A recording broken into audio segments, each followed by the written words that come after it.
外国小姐姐第一次体验共享单车，非常惊讶，并扬言要扎根中国。在中国太方便了，真好，我都不想回去了。来来，走，我们骑着这个车走了。你不怕吗？这是车，别人的车啊。别人的车，这不是啊，这是共享电动车呀、共享单车？对，谁都可以骑。不可能。等一下他的老板来，他骂你哦。你现在就可以骑着走。我可以骑走。对。那我走回家，他可以吗？对，你可以骑回家去。啊，不可能吧？你付钱就可以了。你付钱在哪里啊？你付钱在手机。是这个。手机扫码。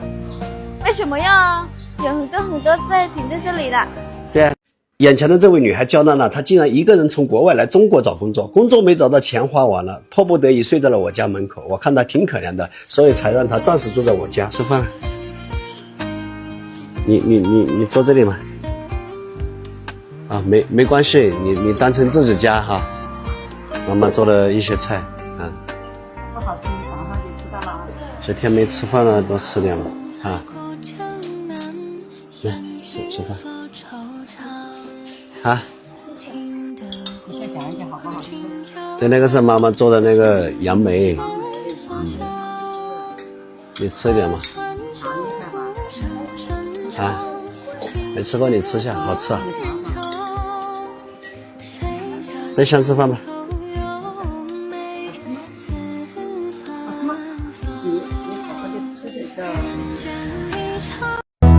路好偏，真春的。都做给几容易，增加些天越低，越诸多路些可靠，到这绕上着了，地送点走。去啊！你没有在这里怎么去？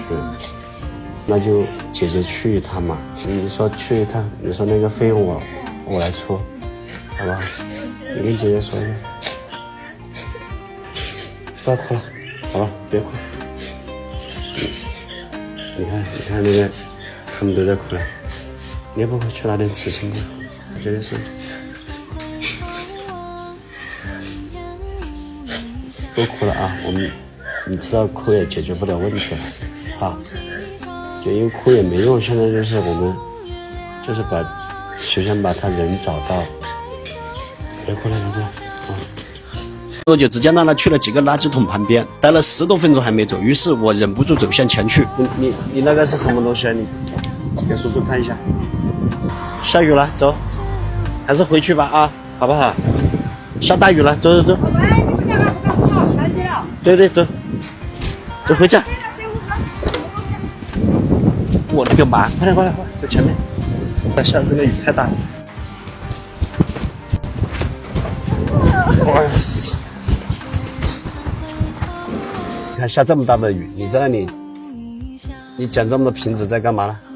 啊？我给你的钱花完了吗？还有你就花嘛，你没必要去捡瓶子嘛，那么脏，